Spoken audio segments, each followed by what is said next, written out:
Genetics. Last but not least are your genes. If you have a parent with resistant biology, chances are good you have inherited it. If both of your parents have resistant biology, then your chances are even higher. Studies show that children born to overweight parents are 4 times more likely to wind up with a weight problem than children born to parents who are naturally slim. Studies of resemblances and differences among families offer indirect scientific evidence that overweight and obesity tend to run in families. Scientists have also identified variants in certain genes that may contribute to weight gain and the accumulation of fat cells. However, a genetic tendency towards being overweight does not make it a given. There is plenty of scientific evidence showing that overweight and obesity are, for the greater part, caused by the interaction between behavior and biology. Scientists agree that genetics only plays a small role in the tendency to gain weight, about 30%. The other 70% is caused by an outside influence, your environment, and the way you respond to it. Which brings me to brain-powered pointer number 5. A family tendency to be overweight need not be your destiny. Consistent awareness and behavior change can alter this trajectory. Do the genes fit? Are genetics working for or against you? It's easy to find out. All you need to do is look at your immediate family. Take a few minutes to answer these questions. Give them careful thought, then write down your answers in your journal or download the My Genetics worksheet from my website, www.elizakingsford.com. 1. Are your parents and siblings at a healthy weight? 2. What about your grandparents, aunts, uncles, and cousins? 3. If not, who is not? 4.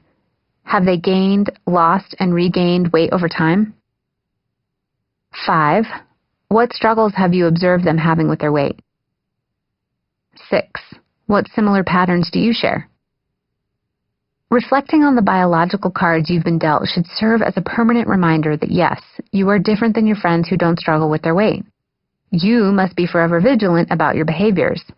Changing your behaviors about and around food and exercise is how you're going to lose weight this time and overcome your resistant biology.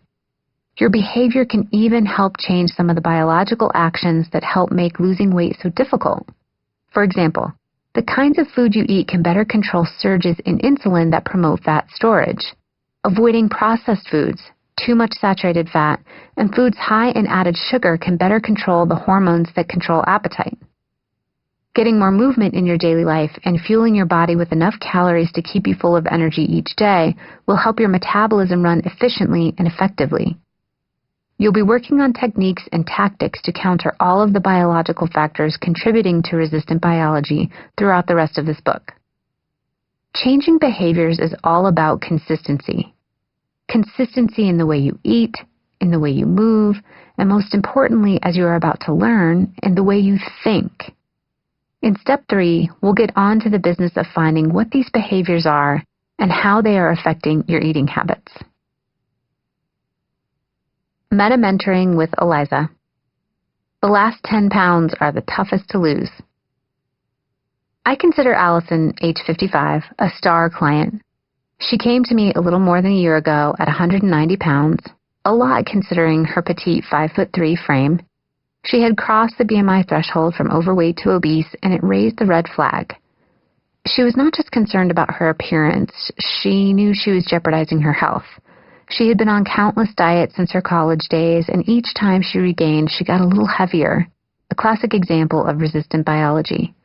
Nevertheless, she lost 60 pounds in 10 months on my program. Now she sat in front of me exasperated. Not only had she not lost an ounce during the last 2 months, she felt herself gaining and couldn't figure out why. Here, we pick up in the middle of our conversation.